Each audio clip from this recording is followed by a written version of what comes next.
So ngayon mga kadol, meron naman tayong bagong gagawin, no? So paano nga ba natin malalaman mga kadol kung sira na ba yung hub wheel bearing ninyo, no? So Hilux po to mga kadol, 4x to, no? Yan. So napakadali lang mga kadol, iangat lang ninyo, no? O i-jack lang ninyo. At saka mga kadol, ialog ninyo, no?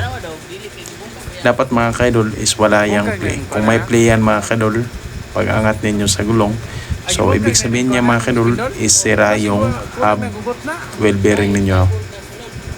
So buo yan mga kadol, no? At saka pagtanggal to mga kadol, syempre baklasin mo lahat mga kadol, yung nakasagabal. Yan. Yung caliper niya, yung rotor disc, yan, baklasin yan mga kadol, no? Tapos ito mga kadol, yan.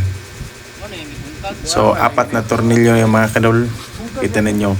So baklasin yan mga kadol ng palibot, no?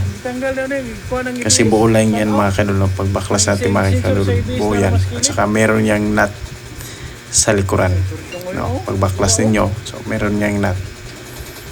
So ingat lang mga kadol, no?